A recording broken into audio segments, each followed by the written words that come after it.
अब बात उत्तर प्रदेश में एसआईआर पर सियासत की करेंगे। एसआईआर की जो ड्राफ्ट लिस्ट आई है उसने समाजवादी पार्टी के साथ साथ बीजेपी की भी चिंता बढ़ा दी है। माना यह जा रहा है कि इस लिस्ट में सबसे ज्यादा बीजेपी समर्थकों के नाम कटे हैं। ऐसे में बीजेपी ने अब अपने नेताओं और कार्यकर्ताओं को एक बड़ा टास्क सौंपा है, जिस पर अखिलेश यादव ने सवाल खड़े किए हैं। क्योंकि यूपी में अब 15.44 करोड़ मतदाताओं में से 12.55 करोड़ ही अवैध पाए गए हैं। 289 करोड़ मतदाताओं के नाम काट दिए गए हैं। बड़े पैमाने पर मतदाताओं के नाम कटने के बाद बीजेपी ने तय किया है कि वो 3.5 करोड़ मतदाताओं को जुड़वाएगी। पार्टी ने हर बूथ पर 200 वोटर जोड़ने का लक्ष्य तय किया है। इसके लिए दूसरे राज्यों में रहने वाले लोगों पर नजर, मूल निवास स्थान पर नाम जुड़वाने की अपील की है। नेताओं और कार्यकर्ताओं को टास्क सौंपा है। अब बीजेपी की इस मुहिम पर समाजवादी पार्टी के प्रमुख अखिलेश यादव ने सवाल उठाए हैं और अपने समर्थकों से खास अपील भी की है।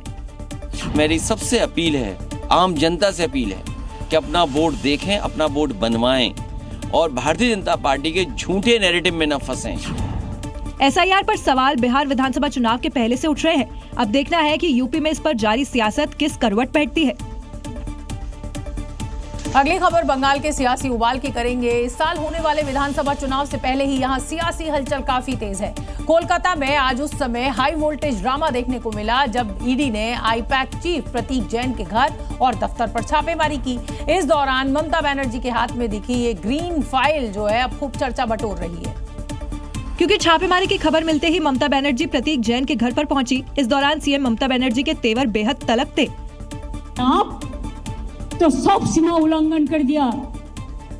हमारा आईटी ऑफिस में आके अब सब लैपटॉप से सब निकाल के लिया।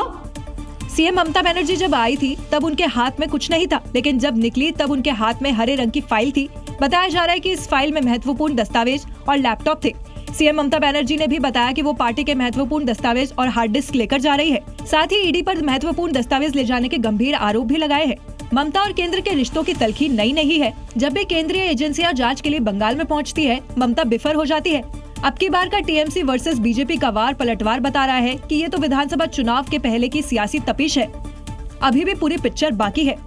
खबर महाराष्ट्र से, जहां देवेंद्र फडणवीस सरकार में मंत्री नितेश राणे ने बांग्लादेशी और रोहिंग्याओं को मुंबई छोड़कर चले जाने की डेडलाइन दे दी है और साफ साफ कह दिया है कि उसके बाद यहां कोई घुसपैठिया नजर नहीं आना चाहिए। ठीक वैसे ही जैसे उत्तर प्रदेश में योगी फोर्स घुसपैठियों की तलाश कर रही है, वैसे ही अब महाराष्ट्र में भी होगा। योगी मॉडल की तर्ज पर वहां भी घुसपैठियों की तलाश होगी और पकड़े जाने पर उनको उनके देश वापस भेजा जाएगा।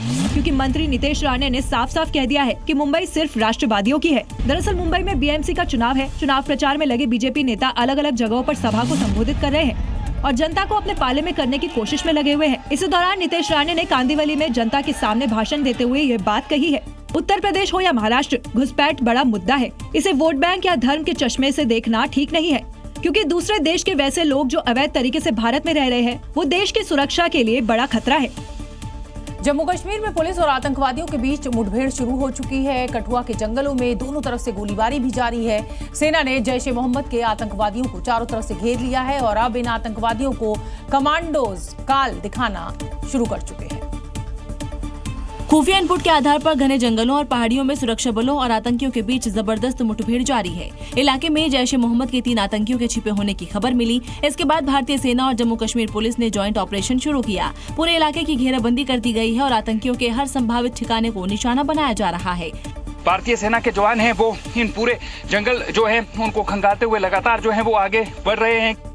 आतंकी अक्सर इन इलाकों को छिपने और घुसपैठ के लिए इस्तेमाल करते हैं, लेकिन सुरक्षा बलों का टारगेट साफ है कि आतंकी या तो सरेंडर करें, नहीं तो उनका खात्मा तय है। फिलहाल पूरे क्षेत्र में हाई अलर्ट है, अतिरिक्त बल तैनात है और ऑपरेशन लगातार आगे बढ़ रहा है।